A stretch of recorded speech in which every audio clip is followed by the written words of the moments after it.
You're listening to the Patriot Nation Podcast.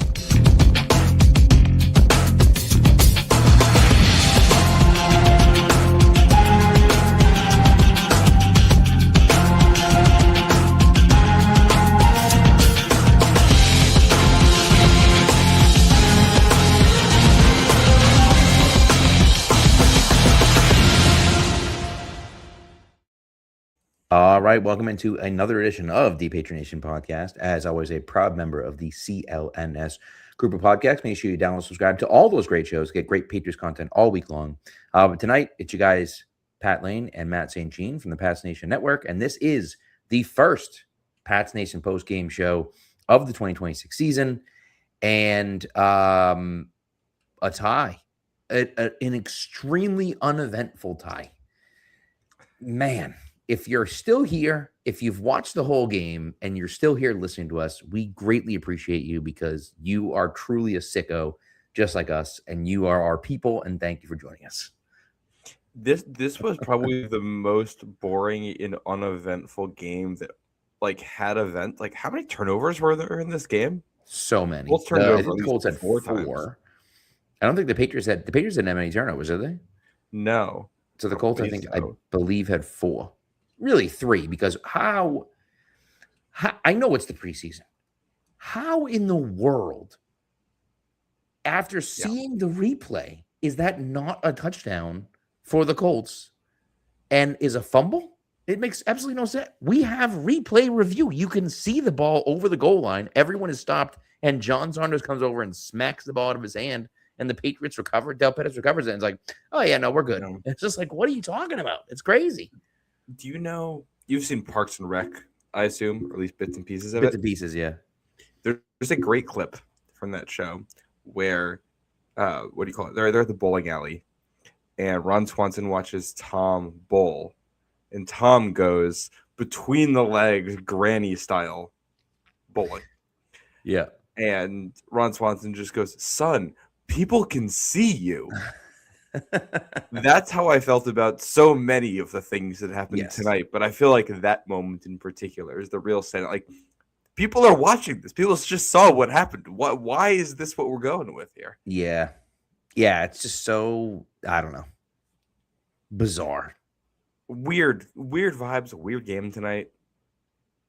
From the opening kickoff, it felt like it was a strange. Yeah. It was. Yeah, it wasn't good.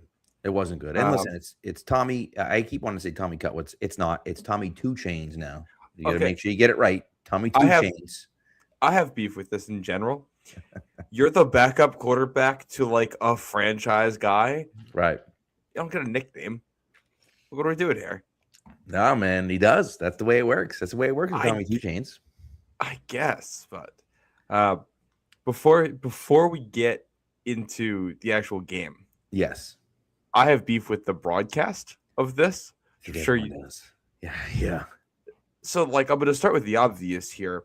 There were large sections of the first and second quarters that were borderline unwatchable because the audio and video were so far away from matching up that you would hear the entire play happen before you saw the ball get snapped. It is 2026, right, Pat? There's no. Last time I checked. How does that happen for half of the game? Yeah, it was bad. And important half of it, right? And then I just have a genuine man. Maybe I'm not one to throw stones right now. I just have a lot of umbrage with the Patriots' production of this. Zolak's fine as a color guy. I still don't understand why they have him doing play-by-play. I think the best part of these broadcasts is Paul Perillo because he's someone that's there every day of training camp. No, it isn't, Matt. Take that back. Jesus Christ, take that back. No, it isn't. Because he's there at training camp and knows the stuff about the depth chart and how the guys have been every day and can provide context on the roster battles. I love the McCourties. I got a Devin McCourty jersey right in my closet back here. I will say, so I still remember Don Cricky, I believe, is the guy that used to do, I think, the play-by-play during the preseason. And I still remember, and not in 2009 either, by the way. I still remember him saying Julian Edelman. And he was just, Julian Edelman with the catch. And it's like, dude, he plays for the team. He's been on the team for a few years. How do you not get his name right?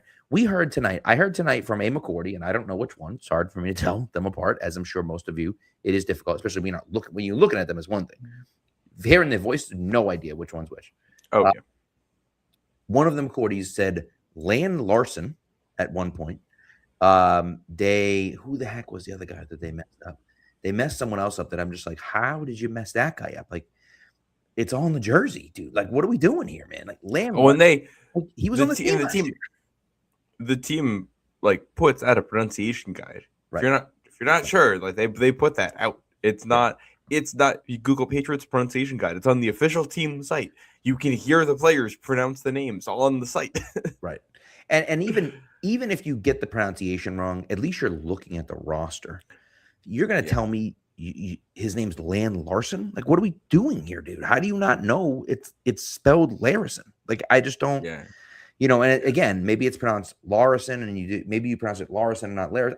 It doesn't matter. But like Lan Larson, like, come on, dude, and there was one or two other ones where I listened to the name. I'm like, no, that's not right. He didn't get that one right. Like, I just, again, it's just, it's small things, but those small things matter. There's one graphic in particular that they've had on these for years that annoys me, which is that when they talk about a position group, they just throw a blob on screen that lists all the players of the position group, and there's no jersey numbers on it. Right. Like, there's like a decent chunk of fans that care enough about the Patriots that will tune in for a part of a preseason game who also are not super plugged in the offseason. They'll say, okay, it's back. Let's see how the team looks. Put jersey numbers on it and like give a little context around the position so that people know, like especially at this point in the process, right? You should be able at most positions to kind of tier things out into 3 tiers: guys who are probably on the roster, guys who might be on the roster, guys who probably aren't on the roster. Roughly tier it out, put some jersey numbers up there so that people have some context of how likely am I to see this guy on Sunday, and which guy is he? But even if you don't tier it out, right, which they clearly didn't. I mean, they just threw names up there, right? Fine, but at least provide the number to be like, hey, you remember this guy? Here he is, number 23, Nick DiGennaro. And you're like, who is that? I've never heard of that guy before. Because if you're not at camp and you're not, especially like a guy that hasn't done a lot in camp, right? A guy that hasn't flashed in camp. DiGennaro is a guy like that. Palmer is a guy like that.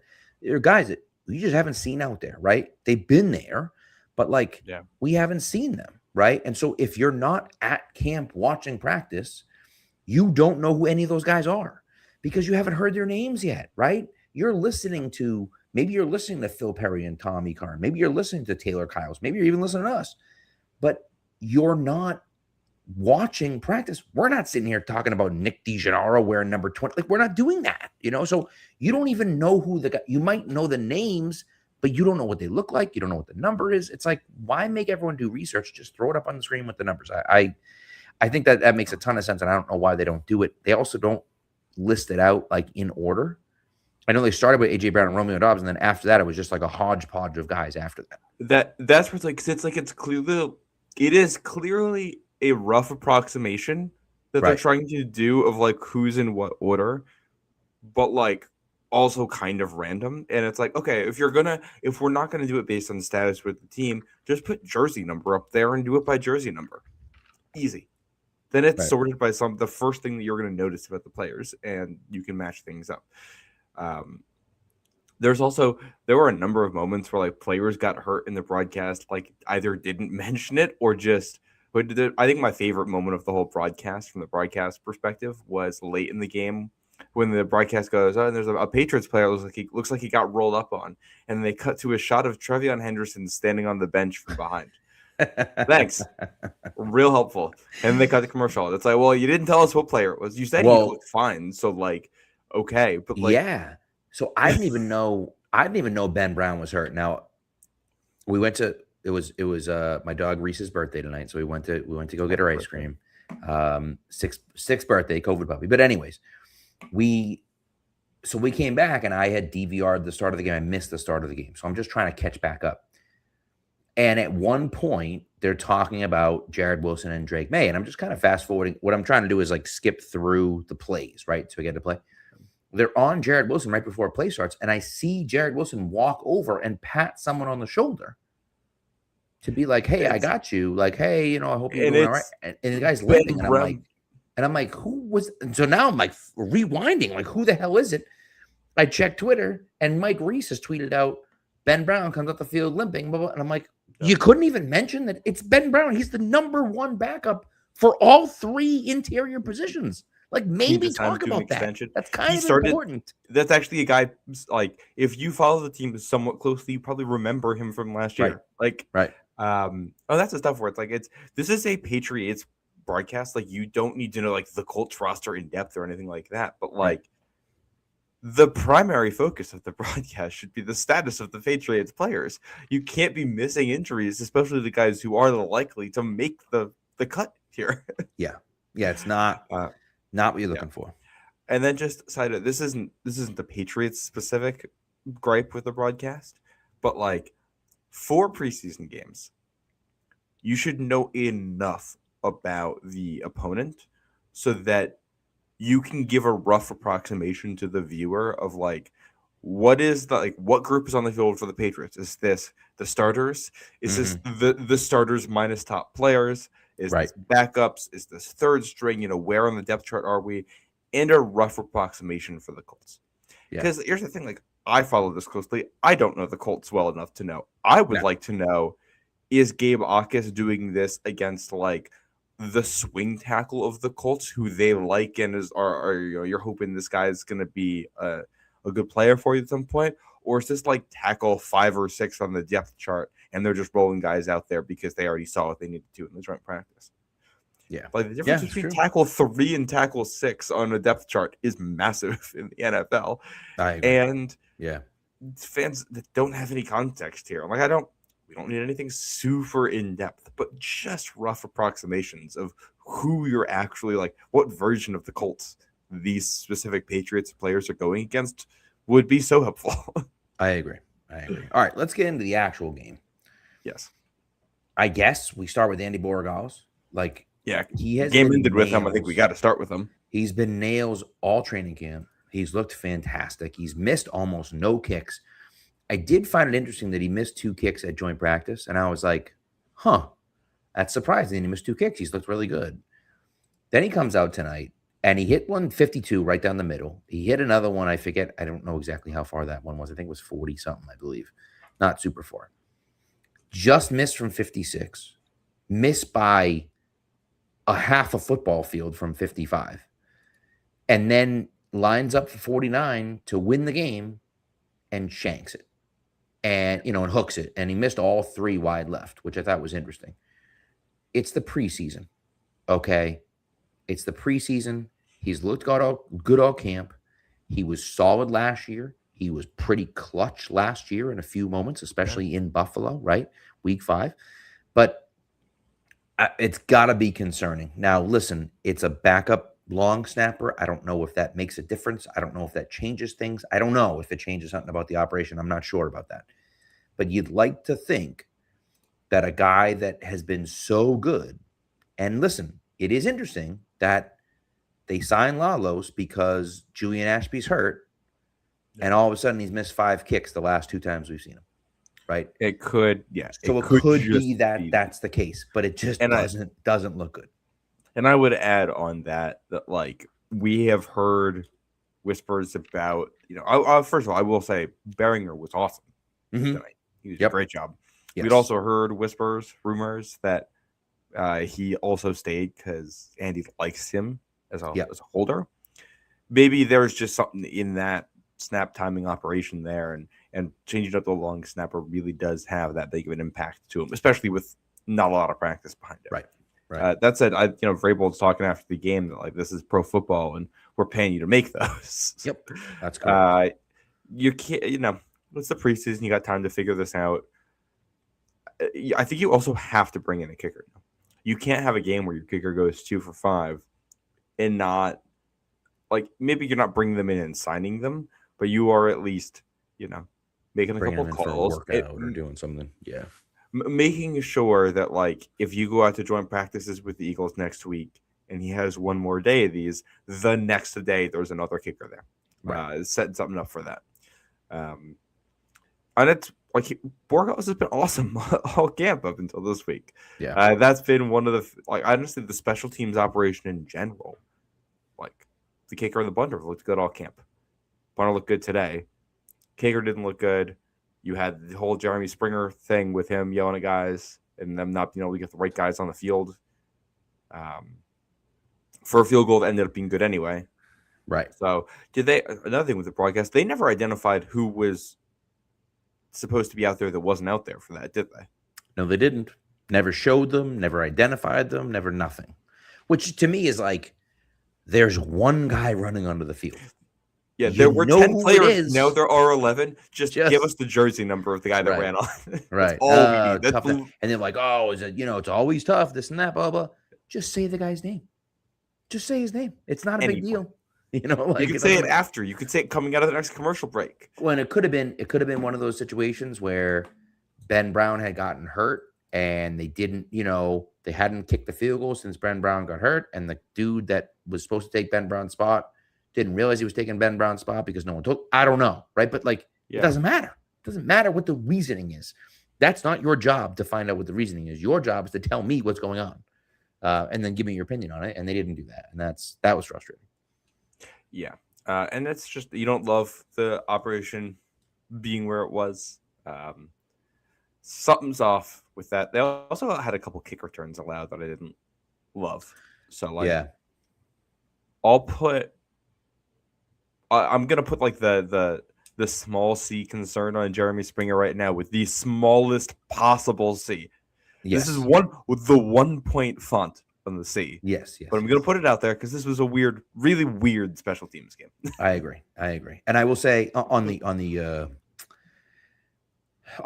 front of special teams, Kobe Prentice will never, and this is capital with capital maybe 75 font, will never return punts or kicks for the Patriots in a regular season game. Never.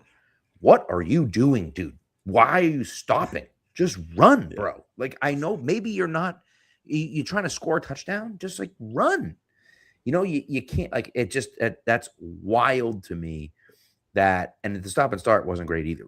It's not like he's super fast out there. He looked slow and he was trying to make guys miss and they're 7 yards away. Just run at them and try to make them miss. It was bad. It was really bad.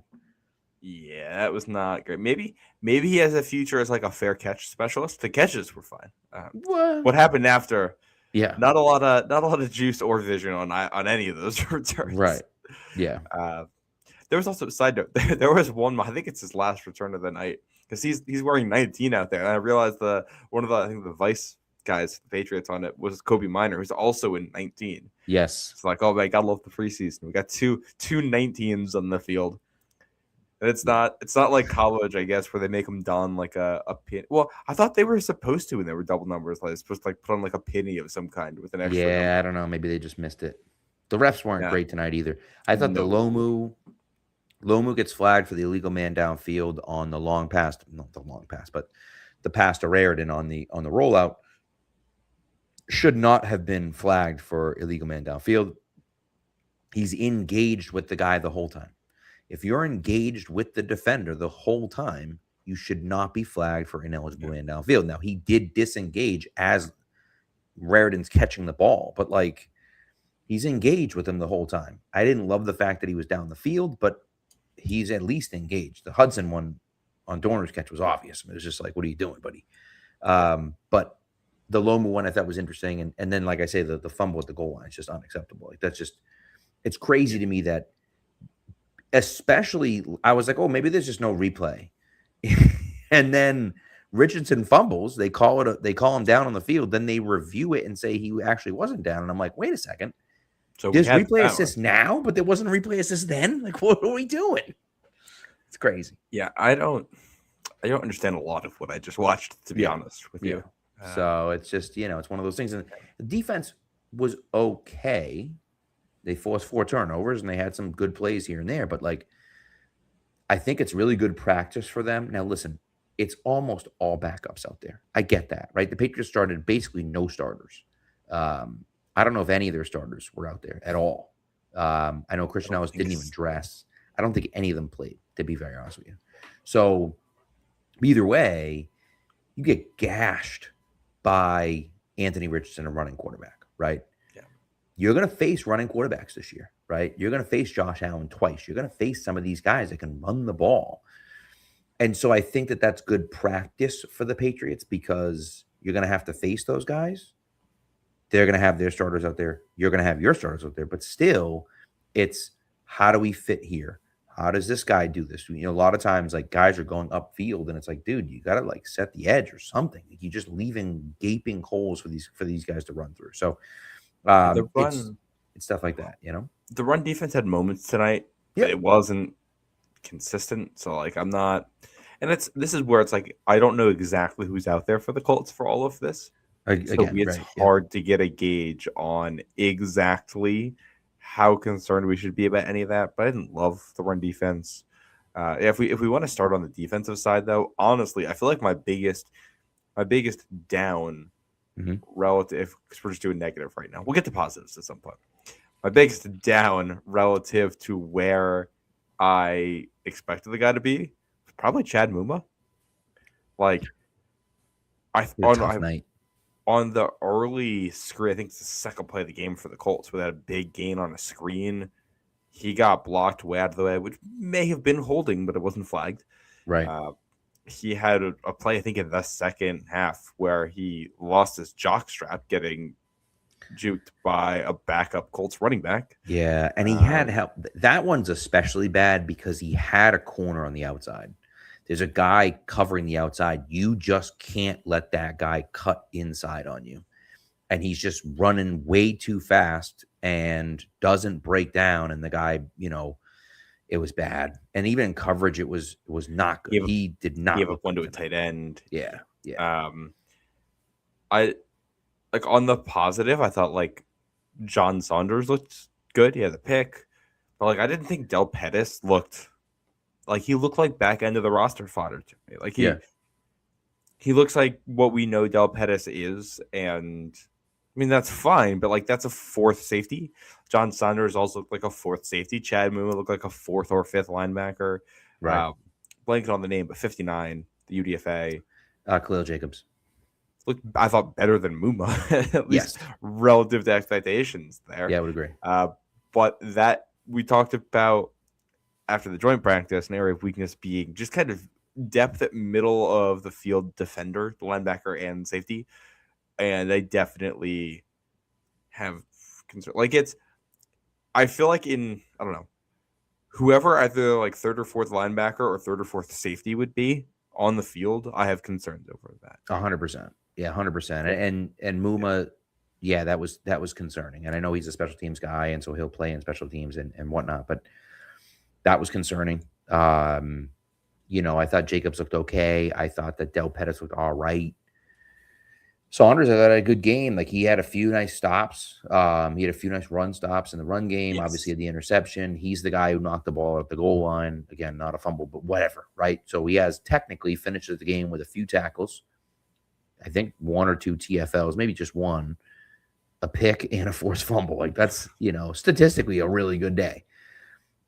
But nevertheless, right, like it's not like, oh yeah, that guy's going to be starting. But when you're fighting for a roster spot, and I thought Peter Manuma showed up on special teams. Every time there was a special teams tackle, certainly a punt, anytime there was a punt tackle, Manuma was there. Now, whether he made the tackle or not, I don't know, but he's like in the mix down there making plays, right? So for me, that guy, he shows up on special teams.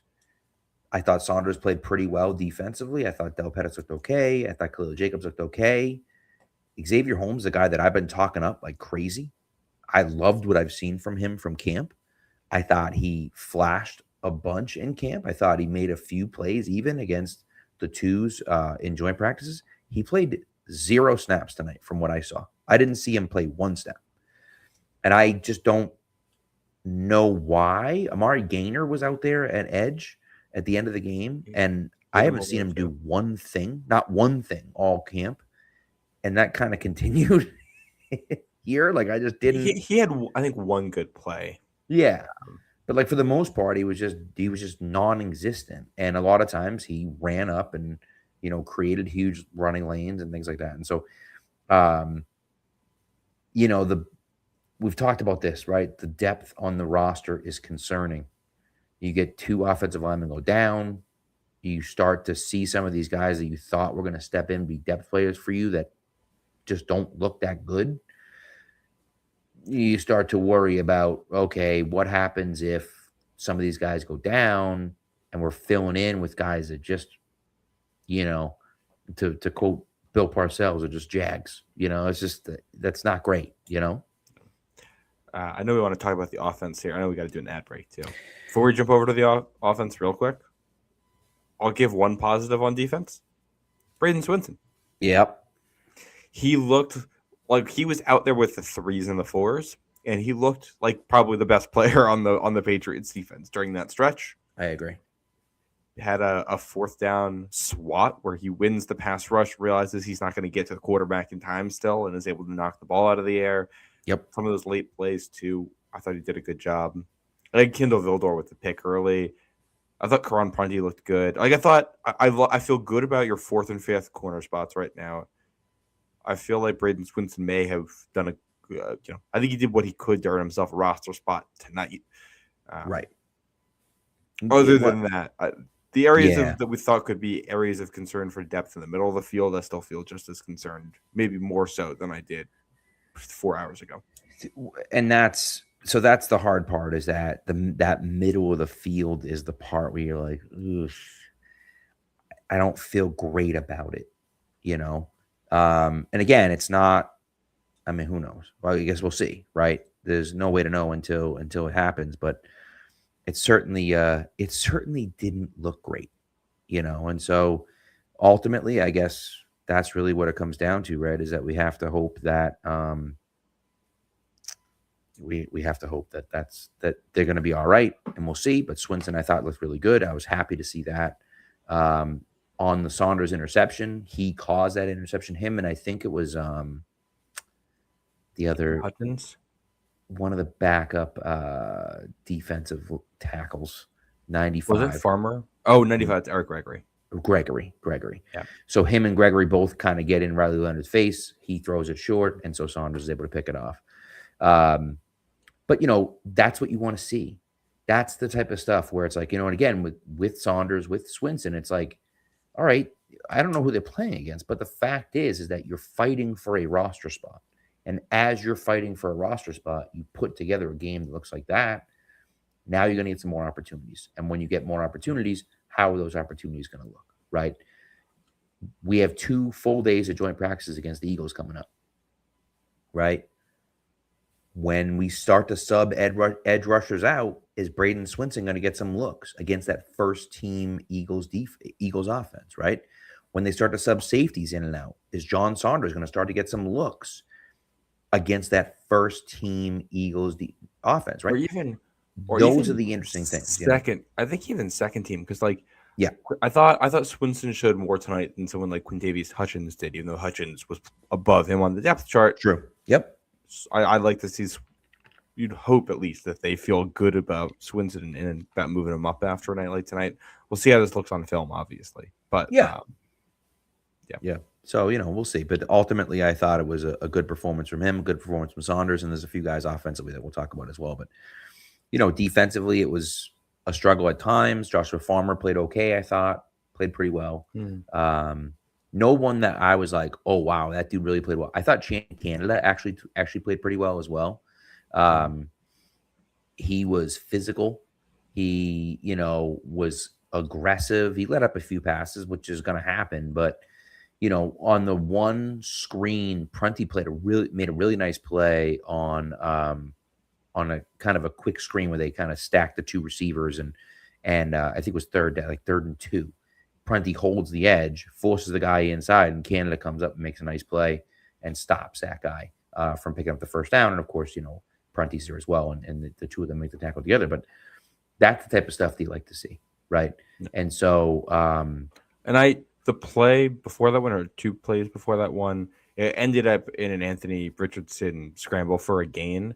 But on the opposite side of the field, Vildor pressed some receiver to death. It took like 2 to 3 seconds for the receiver to get off the line of scrimmage. right. So that was something, a couple plays there where you saw the DBs be very physical like that. I got to think that's like a culture thing that they're getting with these guys. Yeah. And I feel good about where we are at corner depth right now with everything we've seen. It's basically like I think there are 4 to 5 corners that if you need them to play a game, they can play a game for you, basically. Yeah. I feel like we have 2 safeties I like right now. I feel like we have 1.5 linebackers I like right now. I like Christian, but that's just me. But I had half linebacker for him. Yeah. He's fine. Like he's just so hit or miss. Yeah. Yeah, I can see that. Yeah. And I really like your depth at edge and defensive tackle. It's just, you need the starters to be stars. You need 2 guys you think are stars at defensive tackle. You need them to do it again. You need at least one of these edge rushers to be a star for you. Yeah, I agree. I thought Eton played well too. That's the other guy that I thought played except well. for the hands to the face penalty. Yeah, which was not actually hands to the face, but I can see why they called it hands to the face, right? His hand still is. I think the neck still counts. He never grabbed his neck. He had his jersey. Had his I think if you're still if you're grabbing the shoulder pads, I don't really know. It's one of those things where once your hand gets that high and the head goes back, they're going to call it whether you actually get him in the face or not. You know what I mean? Yeah, you got to be careful with it. Yeah. So, yeah. All right, ad break, and we'll come back. Yeah. Before we go to the ad break, Ed Reed, 1,000. Thank you very much. Mackay Butler, Ed Reed, late on the field. Ed Reed watching us tonight. Wow, look at him. Thank you, Ed. Yeah, and again, that could have been a situation. He's the backup of Ben Brown potentially, so then he's filling in for Ben Brown, and I don't know. Whatever. Either way, whether he's filling it or not, you got to imagine someone told him, or if no one told him, he knows Ben Brown is out. He should at least know Ben Brown is out, so he's got to be in there. So, is what it is. Anyways, let's get into our ad read. It's a scorching sports summer, and you can make all your picks on Prize Picks.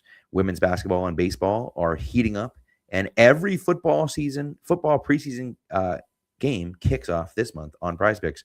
And with big tennis slams and major golf tournaments on the horizon, there's no better place for all your summer sports picks than Prize Picks, America's #1 sports picks app. And again, I mean, how could you not get in on the preseason football? Come on now, dude.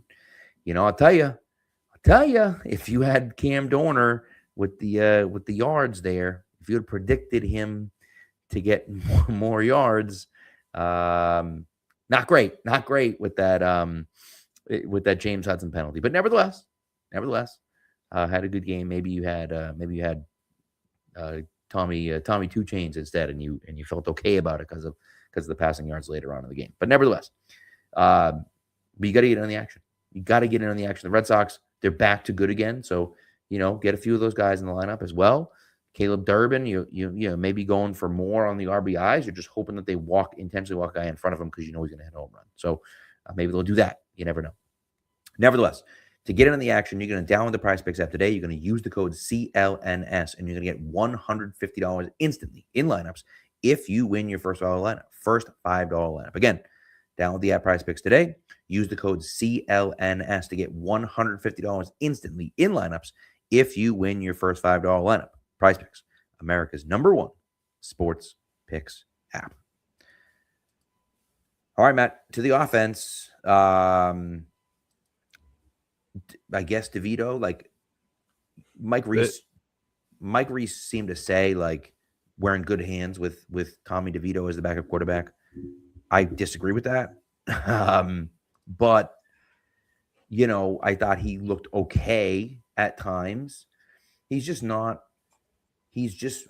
so inconsistent, right? He had that gorgeous pass to Cam Dorner down the middle of the field. He had a really nice comeback route to Kyle Williams. He threw a nice touchdown pass to Kyle Williams. But then he has Kyle Williams streaking down the sideline for a wide open touchdown and just throws it 5 yards short of where he is. And it's just like, and again, Vrabel was yelling at Williams. We'll talk about Williams later, but like, I don't feel comfortable about him being the backup quarterback, but he's a backup quarterback, right? I guess that they can probably get by with a game or two if the defense steps up, if Drake May goes down. Anything more than a game or two, we're screwed. And by the way, it doesn't really matter who the backup quarterback is. Right? Like any more than a game or two, Drake May goes down, we're screwed anyways. But Tommy DeVito he isn't it for me. Fine as a backup, he's just not it. I will say, like, if he's playing a real game for you, it's going to be the real offensive line. True. And you're leading on the run game a lot more than you would in a situation like this. So, like, I think it's a different environment. You're going to ask your back quarterback to do different things. DeVito's just not that good, which, to be fair, also still probably makes him a top 40 quarterback in the NFL. Like, that's tough out there. I'm just glad that I don't really have to care all that much about quarterback play in a preseason game. Exactly. I mean, that's fine. I do think it's really funny that your two biggest play, like the first three big plays of the game, are what do you call it? The defensive pass interference. Yep. Defensive pass interference, and a Colts wide receiver dropping a ball and giving to you as a pick. That's how this game opened. And credit to Mac Hollins and Kyle Williams for getting the defensive pass interference penalties. Yeah. I will also say I would have liked it if they got it and also still made the play on the ball. Both of them still had opportunities to make the catch and didn't finish it. And I think that's why they're out there. Right. And other people aren't. In some ways, it's not notable for the people who've been like reading the training camp stuff every day, but the most notable thing should be the starters didn't play on offense. Mm-hmm. Who does that include at the wide receiver position? AJ Brown, Romeo Doubs, Pop Douglas. Yep. That's like, well, and I think here's another question for you. How many snaps did Kayshon Boutte play tonight?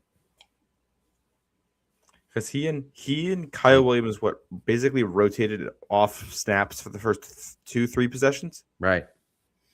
But then after that, he wasn't out there much. Seems like Boutte wide receiver. It's like it's the top three, then Boutte, and then the next three. Right. Right. And I do wonder if Boutte's a trade candidate. I don't think what he does in a preseason game is going to move the needle for you. No, it isn't. In trade value.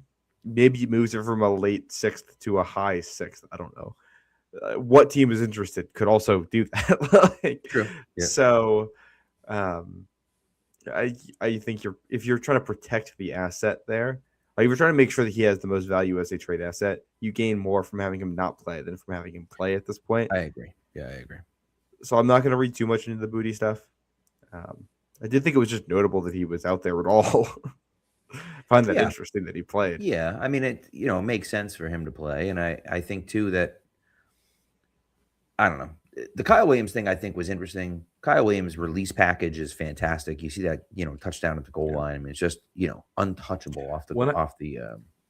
In live time, I actually thought the corner was playing like a cloud technique where he has to play the flat, and that's why Kyle Williams got behind him. I was like, you can't have beaten him by that much. Like, this must be intentional. And you watch it. It's like, no, he just dusted him. Yeah, absolutely. I mean, that's the best part of his game right there. Which on the deep ball where he gets underthrown. Again, it's the release, and that's I remember back to like NCAA 14, that video game, and like if you're playing Dynasty in that, you just scout like 99 speed wide receivers. You play 4 verts, and you wait for the other team to play press coverage, and then you just look to see which one gets the animation that Kyle Williams gets half the time, and that guy's open and you throw it to him. I like that's how it feels like with Kyle Williams sometimes, and it's just like it's real football, not a video game. So you can't just run 4 verts every time, of course, and wait and see which ones he's open on. But like, man, and I think the fact that you saw him win on a comeback route really well tonight, break it off, be in sync with the quarterback. that's the next level of that. It's like, okay, if he can win against press coverage, I don't know, if he can win multiple ways against press coverage, that's a really nice thing to have. I agree. And it's one of the reasons why I just think he's not going anywhere. I do think, when you saw Vrabel kind of yelling at him and coaching him up, but like on that short pass by DeVito, he's got to fight back through the defender to get to that ball. He's not going to catch it. But if you fight back through the defender, you get a defensive pass interference. And so therefore, you get the ball all the way down there, right? It's an important play that he has to be able to make, and he didn't in that moment. Now, he did force a defensive pass interference earlier in the game, so it's not like he doesn't do that. He just didn't in that moment and should have. And so, I think it's pretty clear he's not going anywhere. I thought Chisholm, only had a few targets tonight, but he looked all right when he's out there.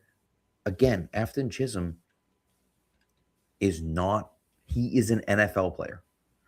I don't think he's an NFL starter, but he's an NFL player. He's better than the backups and third strings that are covering him. He just is. Like that's a fact. Whether he's good enough to play real snaps in a true NFL game, I don't know. Right? At least consistently. I don't know. I think the answer is probably no, but it's like he's clearly better than the backups and third stringers, right? That's where you're at. Someone on Twitter said he's like a quadruple A guy. Like that's kind of who he is. You know what I mean? He's the like, Bobby Dahlbeck of receivers. Like literally, yeah. Yeah. We're gonna see him in the CFL in a couple of years. He's just gonna be the best player. Dominating. Right. Dahlbeck over in Japan, just hitting home runs right now. I think you see the clear tiers at receiver too. And like we talked about, Chisholm can block. He didn't get the quarterback play, or like I don't know, the offense was just like disjointed for the most part. Yep. In part because a lot of your big plays came via penalty. So it's like you're not getting into a rhythm with him. So he didn't have a lot of opportunities, but he's been good all camp. And I do think what was so weird about tonight is like the number of guys we've heard about being good in camp who weren't good tonight. Like it's like, okay, we've heard great things about Chisholm. We didn't really see much from him tonight. We've heard great things about Raritan. We didn't really see much from him tonight. We heard great things about DeVito. We didn't see much from him. Right. We heard good things about Borregales. He was awful tonight. Yeah. It was just kind of like that. And to Chad Muma, a lot of these guys. So it's like, all right, how much stock do I put in the practices, the controlled environment versus what we just saw in a game versus what we saw last year from these guys? I don't want to throw out what happened tonight, but I think there's a tendency to like overvalue what we saw tonight because it's like the only one we actually get in uniform on the TV screens in a game environment. Yeah. And like I don't really know, and we don't have enough of a track record with Vrabel to know exactly how much they weigh all these different things. And that's the hard part. There is one guy, however, that's had a fantastic camp that had a nice night tonight, and that's Cam Dorner. Cam Dorner is a guy I've been talking about for weeks. Had a really nice catch. Of course, it was negated by a James Hudson penalty, but had a really nice catch. And then on the very next play, catches a slant for 18 yards, right? And, that's the type of stuff where it's like he has shown up like pretty much every day of camp making plays. And Zoe even mentioned on the broadcast, like he's out there making plays like every single day. And then he's out here making plays again. And what I thought was really interesting to me, and this is just me, but what I thought was really interesting to me, the second half comes around and Baron Morton's in the game. And Cam Dorner didn't play much. He wasn't out there a lot with the rookie.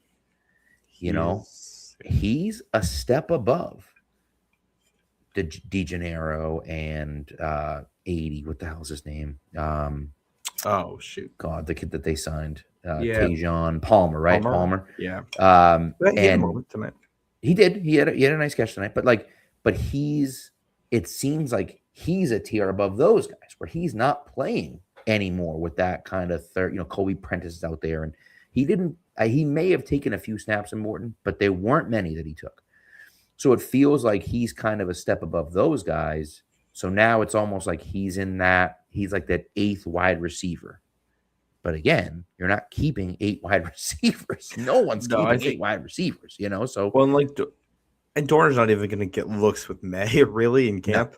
No. He is, I think, pretty clearly just put him on the practice squad and And he's not going to get the reps or the opportunity here to even get the production in the preseason to be Right. someone who's going to get added. Like, you don't have to worry about cutting him. You would think. Now, the only caveat of that is that the Colts were in here and the Eagles were in here, right? If they like what they see from him enough, either of those teams could be a team that say, hey, we need an extra guy. What's interesting about the Patriots is that that's a guy to me that would clearly make an NFL roster as like the 52nd, 53rd guy. Go back to the 2023 team and he's like, or 2022 team, and he's like a camp darling. We're all right. If Afton Chisholm doesn't exist, we're probably talking about him that way, is my guess. And that's the thing. So it's like, but you got Booty, you got Pop, you got Hollins, you got Chisholm, you got and so then you're like, okay, well, you got all these depth guys. There's just no room for a guy like that, right? And so, it's bad timing. But from a Patriots perspective, you're like, well, if we can stick this kid on the practice squad, he can sit on the practice squad for a year. Next year we come in and next summer. Maybe Pop isn't here, and maybe Booty isn't here, and maybe Mac Hollins isn't here, and all of a sudden this kid's our wide receiver 4, right? So it's one of those things where it's like, you see the flashes, but the path to the roster this year just seems almost impossible for the kid. But he just keeps making plays. And if he keeps doing that, you run the risk of someone that sees him, in camp, picking him up. But I don't think that's going to happen. But you never know. No, well, because it's just like on cutdown day, every NFL team, like every fan base has like 5 guys on their team. They're like, ooh, I don't know if you can cut that guy. Someone's going to claim him. But it's like there's just not that many. Yeah. Everyone's trying to get from 90 to 53. You're not really. Very few teams are thinking about how do I get from 90 to 52 so I can get this other guy. Yes, I can pick this other guy. It's not right. Yeah, it's a fair point. So like it's a fair point. And the other thing is they can control how much he's out there, like we saw today. If they're worried, if they like what they've seen and they're worried that he's going to produce so much in a preseason game that they're not going to be able to keep him on the practice squad, they can just yank him. You're done for the day. You did a good job, kid. Go get a towel. Right. Like it's true. So I'm just not worried. I do think it's exciting to like. He's a very good athlete. His path to the roster this year is in the like Kaya Williams gets hurt and is our kick returner, and also someone else is hurt, and we just need a warm body to return kicks and be depth for a game. I mean, we talked about 3 Pats who had that one game in Houston where it's like, oh, it's like injured Troy Brown and injured Deion Branch, Ricky Bethel Johnson, JJ Stokes, and Dedrick Ward as your wide receivers. Yeah, I was like, I don't know, weird stuff happens. Yeah. Well, I think it could also. I think the more likely thing, if people like him, or whatever, right, the more likely situation is a CJ Dupree situation where he's on the practice squad, and somebody during the season, a guy or two goes down, and they say, "Hey, we're going to sign you to our active roster," right? Because there are guys down, and then the Patriots then have to make a decision. Are we going to sign this guy to our active roster, or are we going to let him go? Right? They did that with John Saunders. The Patriots did that with John Saunders last year, where he was on Miami's practice squad. The Patriots signed him off Miami's practice squad. He plays in a game, I think, was with the club for like 2 weeks. They cut him, and then he ended up on their practice squad, right? So it's one of those interesting things where it's like, that could happen, where it's like, hey, we're really short on guys. We liked what we saw from this kid from training camp or whatever. Let's try to sign him at the Patriots practice squad, right? And then the Patriots get to make that decision of, well, what are we going to do now, right? Do we sign him to our active roster where they might have an open spot at that? Who knows? I don't know. No one knows what the situation is going to be. But that more so than claiming on cutdown day, that seems to be the more likely path to him not being in New England next year.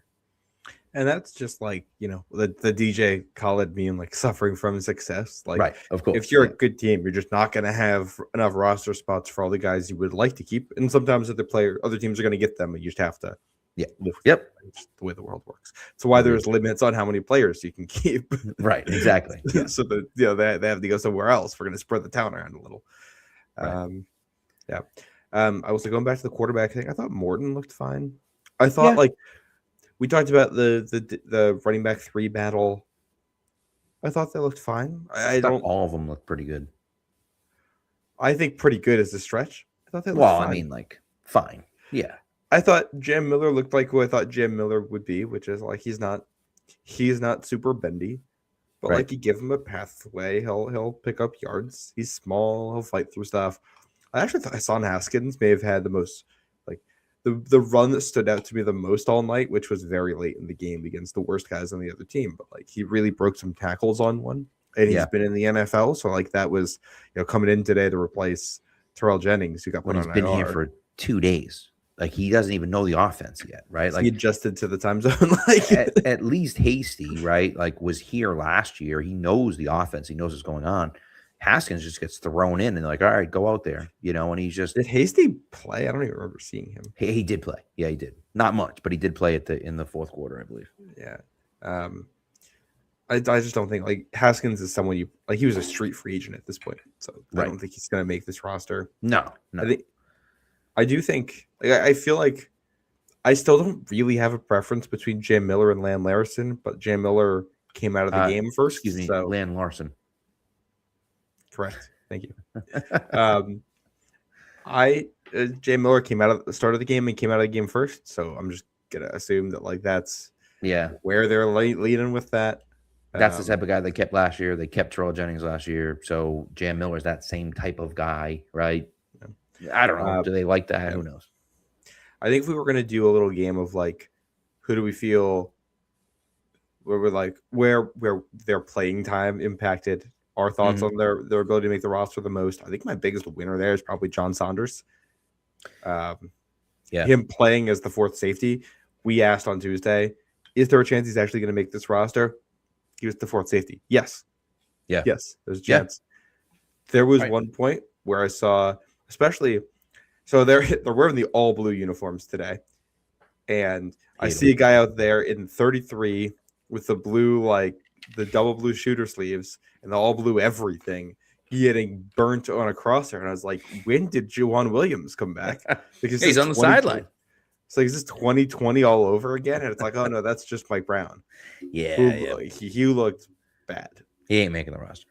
He ain't it. He's not making the roster. So then it opens up. Anyone say, is that Juwan Williams out there? It's over for you. That's a great point. That's a great point. It is funny because Juwan Williams is on the team, so that's interesting. As a coach, obviously, but nevertheless. Well, and like very specifically, like that era for Juwan Williams was like when they only wore the all blue, and like Mike Brown has like the same accessory loadout that Juwan Williams would wear. I'm like, what am I seeing? Not a great look. Not a great look. Old man mom does say we need a line depth, and I'll tell you, Ben Brown goes down, which is concerning. I don't know how long he's going to be out for. Locker room too. Went to the locker room. That's not a good sign. So you worry about that. And then later on, Andrew Rupchich goes out as well, who, again, now I don't know how good he is, but he started tonight at guard. Is he a guy that, like, could, he's a guy who's a veteran, like, could have been, a guy that makes the roster as a depth player, and he's out. So you're like, oh, my God, this is not good. So I'm not super concerned about it, but O-line depth should be a concern. I was worried about the interior offensive line depth to begin with. Now, when you lose two of the guys that I felt the best about, it makes me a little bit more worried. And so, and listen, it's not the end of the world. They're not, they're not going to lose because of, but it's a concern. And so they already brought Greg Van Roten in for, for whatever, a tryout or whatever the case may be. There's a good chance that if the Ben Brown injury is serious, he ends up on IR and Van Roten is here tomorrow, right? Or whatever, or someone else gets cut or whatever the case may be. Right. Of the Van Roten, yeah. Well, I think, but I did think, and I'm sorry to interrupt you one more time, but I did think I liked what I saw from most of the tackles. James Hudson, get the hell out of here, buddy. See you later. But I liked what I saw from Marcus Bryant, and I liked for the most part what I saw from Lomu and Crownover. I thought looked pretty good. Now, he played late in the game, but I thought I liked what I saw from him as well. I gotta dive deeper on some of that, like the Crownover tape. But yeah, if we're gonna do the offensive version of the John Saunders, it's like, okay, the Marcus Bryant being above James Hudson thing, very real. He looked much better. Caleb Lomu, I was like trying to watch for the Caleb Lomu impact stuff, and it was like I just kept forgetting he was on the field. Yeah. Like is a good and a bad thing. Yeah. He was there. It was his first game. It's not going to change my opinions too much on him anyway. Right. Hudson. I mean, I at this point, I think Hudson's best chance of making the roster is going to be at guard, especially with the Correct. other injuries. He Which looked didn't. better there than he did at tackle. So He like, looked okay. Yeah, he looked okay. He got I mean, smoked one time, and that's gonna happen. That's gonna happen. and I was like, he got smoked that time. I also thought he did a decent job of like recovering from it, which is like, you don't want to get smoked, but at least you're able to salvage something from it. That's true. That's true. It's a fair point. And he like knows the system and has been in the building. And in theory, if he can be, even if he's a bad backup, if he can be a backup at like 4 spots on the line, that's enough to keep him in the building until they find somebody else who they really like, which might keep him here to week 1. Yeah, and it's they need to go out and get guard. Like to me, the weak spots on this roster, it's guard, it's linebacker, it's safety. Because these to me are 3 spots where you have like, I think you have good players, and you are 1 injury away from a 2 to 3 tier drop.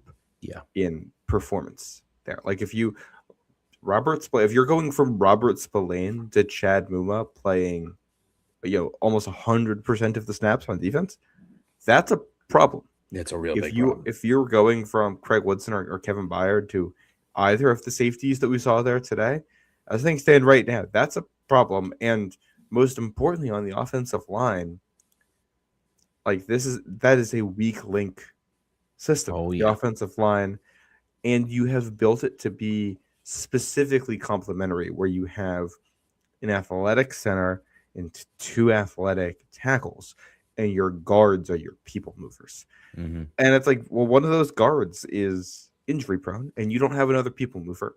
And the way that this is supposed to work together is with the way that the types of players work together.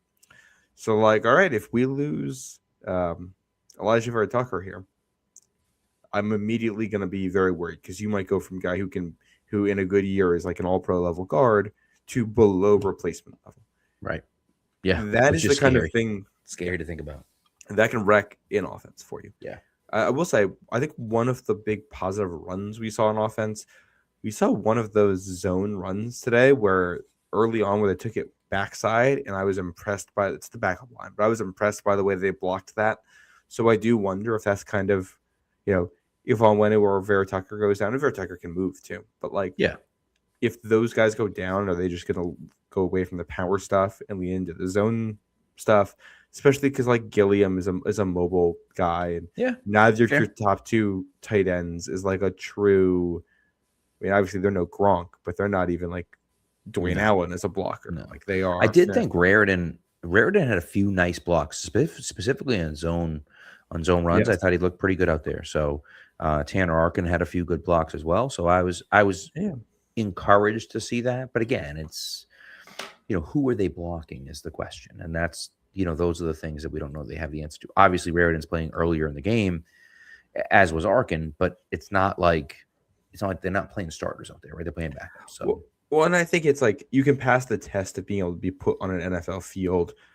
All right, let's see how you look against the starters. Like, are we right? And that's kind of the difference between, are you going to be a package guy, or are you going to be someone where, all right, this is one of those games where we need to play 2 tight ends the whole time. We're going to ask you to play 80% of the snaps. We need you to be good. We know you can do it. Like, that is. And to be fair, we're looking at 2 year 1 tight ends. This is why they brought in Julian Hill. So like.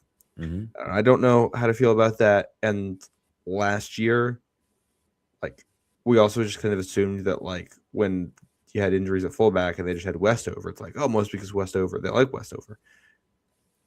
It didn't work out. And they didn't really like Westover. I noticed Jack Westover one time tonight, and he made a good block. So like, I guess first play of the second half, second play. Yep. It's like credit to him. He's like. It's fine. I wouldn't say quadruple A player. He's a triple A player. Yeah, that's fine. He'll live on a practice squad, and he'll probably collect paychecks in the NFL here for quite a while, because he's probably a very good practice player for you. You can know multiple things, line up in a bunch of spots, and you can have him play a game or two in a pinch for you, and you're not going to be too concerned about it. Like, and if he continues to put on strength here, the longer he's a pro with that nice fancy new. I will say, aside, it was funny that you could absolutely tell that this is like a Patriots produced broadcast because it felt like they were hyping up that new facility at every. I'll tell you, it looks really nice. It does. Really like nice. I'd get it. I'd hype it up too. Look, here's the thing: if you spend that much money on it, I think you deserve to say, "Hey, go look at the thing I built." But like, it was funny, and it is funny when you watch the preseason game when it's like, man, I'm here because I'm interested in the battle between two guards who are fighting for the 5th spot on the practice squad, right? And we can't get to the start of the play on time because you got to do the promo for the new athletic center. It's like, we get it. Goodness sake. I don't know how much more you have, but there were 2 guys that I forgot to mention defensively. Should have mentioned them, didn't. Jesse Luketa, I thought, brought some juice off the edge. Yeah, he looked pretty good. He had one play that was yeah, and he had another one too where he was in the backfield. He forced he had another pressure where he forced, I think it was Riley Leonard, backwards, and Farmer ended up getting a sack, but it was caused by Luketa being in his face to begin with. So I thought he looked pretty good. And then KJ Britt, I thought, played pretty well too. So, KJ Britt is a guy that we're talking about depth at linebacker. He outplayed Muma. He 100% outplayed Muma by a significant amount, I think. And so it could be a situation where he's now your 3rd linebacker, and Khalil Jacobs makes it as your 4th, maybe as your depth linebacker. So I don't know. I don't love KJ Britt, but I liked what I saw tonight, and maybe if he continues doing that, maybe he's the one that gets those opportunities over Muma moving forward, and we'll see how he produces. When it's like when I look at Pettis versus Saunders or Britt versus Muma, both things are like, it feels like two guys who you want to be 4th on the depth chart at safety or linebacker, battling with each other, and we like them for that guy. Right. I just wish there was one better player in between you and playing over 50% of the snaps. I get it. And but part of the problem is that this is what happens when you draft so poorly for 6 years in a row. You don't have those depth guys because none of the guys you drafted worked out, right? And so they're not even on the roster as backups. So because you don't have any of those guys, then you have to draft new guys at those positions to fill in for the old guys that you didn't draft, and so it's the guy they drafted at linebacker this year is behind all of the guys that we just talked about. Nandi Obiazor, like he's a 6th round pick. Like you're not expecting. Well, we talked about Khalil Jacobs, who's also undrafted. Very true. And that's the other part of it is that, and I think ultimately what it comes down to for me is that I just want a guy to hit. It doesn't really matter where you get him from. It's a lottery ticket, right? So even if you only get one guy to hit in a draft class, even if that guy's a UDFA, it doesn't matter because you hit with one of them, right? And so it's if Khalil Jacobs ends up being a legitimate backup for you in a year or two, you feel good about it. Even if Obiazor never does, it doesn't matter because from this draft, you got a guy. From and so crop of rookies, right. And so that's kind of the way I look at it is that like, and you've just done so poorly for the last few years, for the last, multiple years in a row before these last 2 that like, you just don't have the depth there because those guys all stuck. Right. And so hopefully in these last 2 drafts, you kind of look at it and say, okay, we've drafted some guys here. We've drafted some guys there. We feel good about this guy. And so now, now we like our depth better in a year or 2. Let's go through this real quick. We'll do a quick stock up, stock down. Yes. On guys. Do it. Will Campbell didn't play. Travion Henderson didn't play. Kyle Williams, stock up. Yes. Jared Wilson didn't play. Craig Woodson didn't play. Joshua Former, stock up, I think. Yeah. And not stock down. I mean, maybe neutral. Yeah, well, he played a lot longer in the game than I thought he did, but like I noticed him in the backfield a couple times. Yep, that's fair. Braden Swinson, stock up for sure. Yeah, and Andy Borgala, stock down. Yep, way down. Marcus Bryant, stock up. Yep. Julian Ashby did not play, injured. Yeah. Kobe Minor, stock down. Probably only because I thought that Prunty and Vildor both outplayed him. And Canada. And Canada probably too, you're right. Yeah. Yeah. So he's like corner like 8, I feel like right now. Yeah. Which is he was a late pick. He was the last pick And of the draft. he was Mr. Irrelevant last year. I don't know if he necessarily played poorly. I just thought those guys played better than he did. He didn't do anything on the field where I was like, ooh, that was a really bad play. He wasn't actively bad. He just didn't make any plays. Exactly. He's behind everyone on the depth chart. Right. And then guys from this year, Lomu, stock neutral. Yeah, probably neutral, I think. Yeah. Akis, neutral. Yeah, he was okay. I didn't really notice him much. He reminded me a lot of Keon White when I was watching him. Guy that didn't really have a lot of moves, but couldn't really get past this guy. I was like, hate how much he reminded me of Keon White. I think Akis had screens run in his direction twice. The Indy got gains on too, which is like Akis is so new to professional football stuff. Like I'm just not. I'm not going to take anything too seriously on the rookies yet. Right. Raritan, stock neutral. I'd say neutral. Maybe. Yeah, he did have a nice play, but I mean, again, it doesn't count. Not that it matters, right? In preseason, but it was a nice play. But it's not like he broke 3 tackles after he caught it or something like that. I would say we're pretty high on him already. I would say it's neutral for him. Yeah. Prunty, stock up. Yep. Crown over, I need to review more, but I think you're stock up on him. I think I'm stock up slightly on him. I think that he maybe could be that, 4th tackle potentially that makes the roster. Not 4th, I'm sorry, 5th tackle behind if they decide to keep a 5th tackle. Well, like if they like him over someone like Hudson. Right. That's Namdi Obiaz, or I think so much of this depends on like where you were with him at this point. I feel like I'm neutral just my expectations are super low. He didn't really do anything. So, yeah, I'd say probably neutral as well. Baron Morton, neutral. Yeah. Yeah.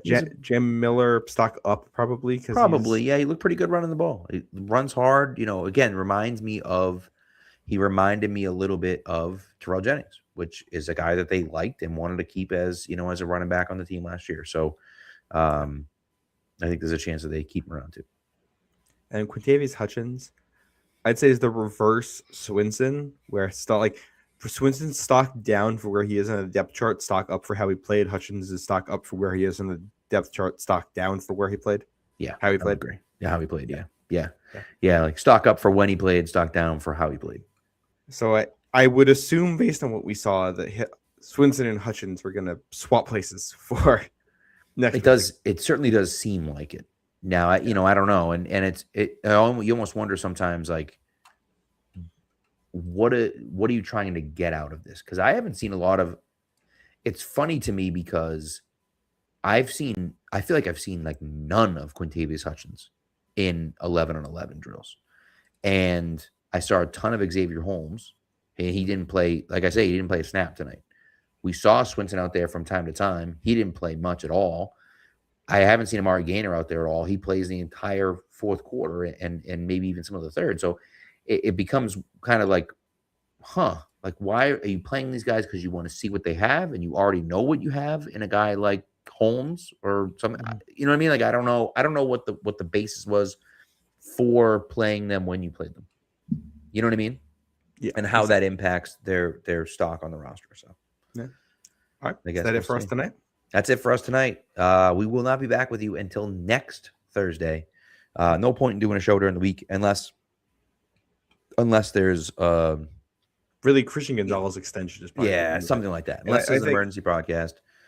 We didn't get into the Gonzo stuff tonight, so we should probably do that in that episode if there's any new stuff that happens too. Yeah, if there's new stuff or whatever. But I'm curious to see if he's out there this week at joint practices. Of course. Joint practices Wednesday and Thursday at Gillette Stadium against the Eagles.